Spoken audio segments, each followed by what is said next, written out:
moving on to Brother T. He's actually a pioneer of Buddhism. Like he started with Wat Ananda Youth way back in 1986, right, as their part of the EXCO, and you have been very involved in the Buddhist circle since then for the past 30 years, right? And what's interesting is that you actually set up an Ehipassiko Chanting Group to help with the recently bereaved Buddhists, right? To help them cope with death and dying.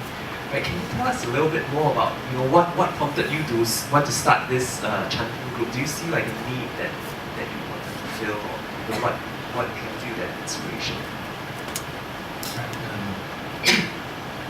I started in Wat Ananda Youth Circle, and ever since 1992, I've been following the monks to do funeral chanting service for almost 10 years until the year 2002, when I joined BF EXCO. At the time, some of us in the committee was talking about what other areas can we come up as an additional service to members, and also to do something different. And at the time we were looking at what we were learning in Buddhism. Basically, the first thing that came to mind was recalling the very important Kalama Sutta. Don't just simply accept anything based on tradition. So what's traditions? One of the traditions we are familiar when we come to funeral is the way funeral was conducted in Singapore. And many a times somebody was saying that should we do this or that? And very often people are not happy with the way the service was conducted because they don't understand. Secondly, they have to pay a very huge amount of price or fee. How can we treat Dharma without any sense? Ridiculous, right? So I was thinking that perhaps we can do something that is meaningful, and so at the same time we can learn. And we're looking at the word Ehipassiko. It's not something just simply coming and see. So for all Buddhists who practice know that how important it is for one to share something that one has experienced. So for the chanting during the wake, it serves two purposes. First, we can actually educate these bereaved family members the proper way of paying respect or conduct a funeral service. And of course, more importantly, for those people who are participating, to use these moments to reflect on this nature of impermanence. So you have introduced this new tradition of like holding funeral rites, so to speak, for Buddhists. What are the challenges that you have first met when you started off? When we first started, actually not much of a problem. It's just that fortunately we start off from BF with the groups of other people feeling that it's important to set up a lay group. Of course, it has been a tradition that monks are the only people that can conduct funeral service. There's a perception, and then why are we coming into providing the service and the free service and more? The monks, some may charge a fee, but you are being free service. And that time, of course, there are other feedback and comment. We thought that why should we follow tradition? And because in Singapore, if you look at what is happening in the situation here, a lot of people who are not prepared will get a lot of problems and in terms of preparing for the funeral wake. So over the years, we continue to see in whatever way we can in order to actually share and educate people, to make it simple but yet meaningful.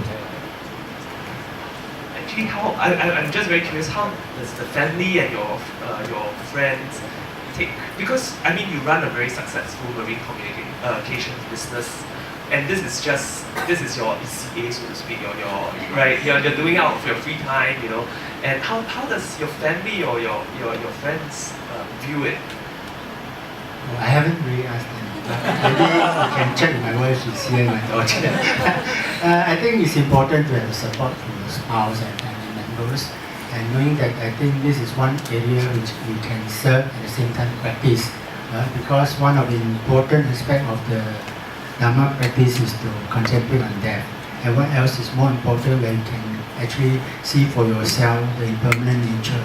This time when you visit a sick person and when the process of dying, someone actually live, and then we actually serve, or you can serve as a form of a reminder for us to seriously think that time is short, we can't take it for granted. We know that death will definitely come, but when and where we won't know. Wonderful, yes. So, and how has the community responded to it?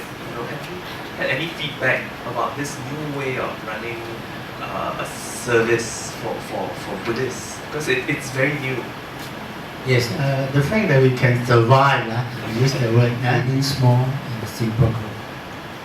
And maybe for the benefit of, again, most of us who have never attended this Ehipassiko Chanting Group service, right? Can you tell us a little bit more about how it's conducted? Okay, so I introduced the menu now. Basically, three parts, just like you go to a restaurant, you have an appetizer, main course, and a dessert.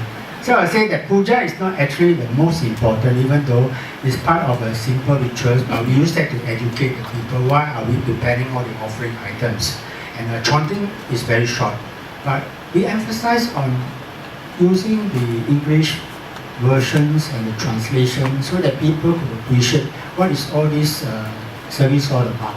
So the main course is actually the talk, or the sharing, and linked to that the Marana, starting with the contemplation and death, that everybody can reflect upon it and live together.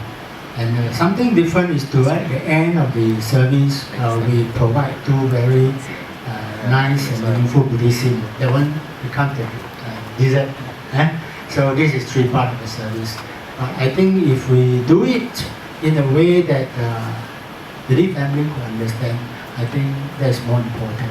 Because in the past, as you can see, many of the chanting, either the session is very long and people couldn't follow, they can't chant, and they don't know the meaning. So it defeats the purpose. So for moving forward from here, because this is something that is a break away from tradition, Buddhist tradition, so to speak, and if someone else wants to start up an initiative like that, what kind of advice would you want to give the person? What kind of advice? I think this area of service, there's a need, and because we can form groups, we can come up with different ideas, but the purpose is to actually educate people, make the service meaningful. Because we all know that actually there's very little we can do for a dead person. More importantly is how we serve the dying towards death. But when we do a funeral service, we do it in such a way that you can actually make use of the service to provide some education to the family members, as well as those who are involved must be sincerely want to practice the Dharma. Well, thank you very much, Martin.